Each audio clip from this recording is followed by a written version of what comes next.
Hi നമസ്കാരം കൂട്ടുകാരെ. താളിന്തവരയുടെ പുതിയ എപ്പിസോഡിലേക്ക് അവർക്കും സ്വാഗതം. ഞാനിന്ന് റേഷൻ അരിയുടെ പൂമലരി വെച്ചിട്ടൊരു സജ്ജിക ഉണ്ടാക്കാനാണ് നിൽക്കുന്നത്.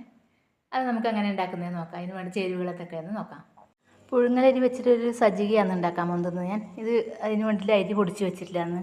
അരി പൊടിച്ച് വെച്ച് പുട്ടിനെല്ലാം കുഴക്കുന്ന പോലെ ഉപ്പും വെള്ളമെല്ലാം കൂട്ടി കുഴച്ച് വെച്ചിട്ടുണ്ട്. സജ്ജികയിൽ ഇടാൻ വേണ്ടി കുറച്ച് ഉഴുന്ന് പരിപ്പ്, കുറച്ച് തേങ്ങ, കടുക്, എണ്ണ, പച്ചമുളക്, ഇഞ്ചി, നീരുള്ളി, 2 വറ്റൽമുളക്, കരിയാമ്പില, ഇത്രയും സാധനം വെച്ചിട്ടാണ് നമ്മൾ സജ്ജിക ഉണ്ടാക്കുന്നത്. അതിന് വേണ്ടിയിട്ട് ഉരുളി അടുപ്പത്ത് വെച്ചിട്ടുണ്ട്. ഞാൻ തീ പിടിപ്പിച്ചിട്ട് നമുക്ക് ഉണ്ടാക്കാൻ തുടങ്ങാം. എണ്ണ ചൂടായിട്ടുണ്ട്. അതിലേക്ക് നമുക്ക് കടുക് ഇട്ട് കൊടുക്കാം. 1 സ്പൂൺ കടുക് ഇട്ടിട്ടുണ്ട്. 1 സ്പൂൺ ഉഴുന്ന് പരിപ്പും കൂടി ഇട്ട് കൊടുക്കാം.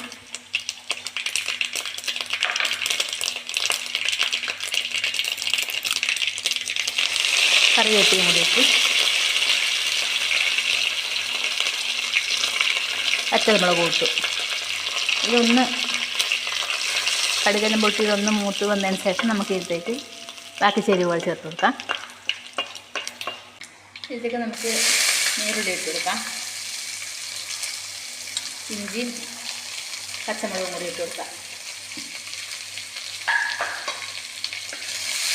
ഇതൊന്ന് നന്നായി വഴണ്ടതിന് ശേഷം തേങ്ങ ഇട്ട് കൊടുക്കാം. നമുക്ക് ഇതിലേക്ക് പിന്നെ ആവശ്യത്തിന് കുറച്ച് ഉപ്പ് ഇട്ട് കൊടുക്കാം. നമുക്ക് ഇതിലേക്ക് ഉള്ളി വഴണ്ടി വരാൻ വേണ്ടിയിട്ട്.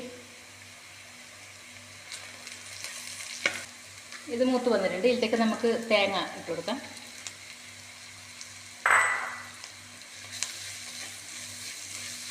തേങ്ങ നന്നായി ചൂടായാൽ മതി, പൊരിഞ്ഞു വരണ്ട. കുറച്ച് നന്നായി ചൂടായതിന് ശേഷം നമുക്ക് പൊടിച്ച് വെച്ചിരിക്കുന്ന പൂമലരി ഇട്ട് കൊടുക്കാം. ഇതിലേക്ക് തേങ്ങ ഒന്നായിട്ടുണ്ട്. ഇതിലേക്ക് നമുക്ക് അരി പൊടിച്ചിട്ട് കൊടുക്കാം. ഇത് നമ്മൾ പുട്ടിനെല്ലാം പൊടിക്കുന്ന രീതിയിൽ പൊടിച്ചിട്ട് ഉപ്പും വെള്ളവും കൂടി കുഴച്ച് വെച്ചിട്ടുള്ളതാണിത്. ഇതൊന്ന് നമ്മൾ ഇതിലേക്ക് ഇട്ട് കൊടുത്തിട്ട് ഒന്ന് നന്നായി മിക്സ് ചെയ്യാം.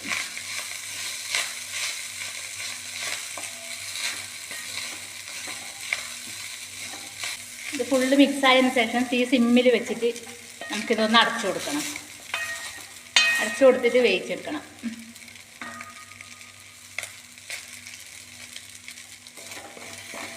ഫുള്ള് മിക്സ് ആയിട്ടുണ്ട്. ഇതെല്ലാം ഒന്നിച്ച് കൂട്ടിയിട്ട് ഇങ്ങനെ തട്ടി തട്ടി വെക്കണം. അങ്ങനെ അത് വെന്ത് കിട്ടും. ഇതൊന്ന് അടച്ചു വെക്കാം. നമ്മളിത് അടച്ചു വെച്ചിട്ട് ഒരു 10 മിനിറ്റായി. നമുക്കിതൊന്ന് നോക്കാം.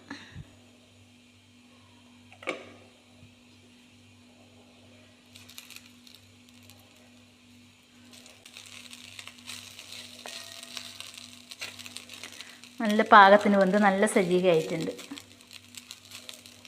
ഇതിപ്പോൾ കണ്ടാൽ പുഴുങ്ങലരി വെച്ചിട്ടുണ്ടാക്കിയ സജ്ജിക എന്ന് പറയുമോ. നല്ല അടിപൊളി സജ്ജികയായിട്ടുണ്ട്. ടേസ്റ്റ് ചെയ്ത് നോക്കട്ടെ. സജ്ജിക കഴിച്ച് നോക്കട്ടെ.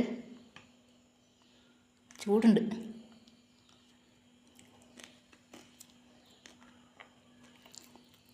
നല്ല ടേസ്റ്റ് ഉണ്ട്. നിങ്ങളൊന്നും ഉണ്ടാക്കി നോക്കിക്കോട്ടെ. ഇങ്ങനെ എനിക്കങ്ങനെ ഉണ്ടായിരുന്നില്ല പറ.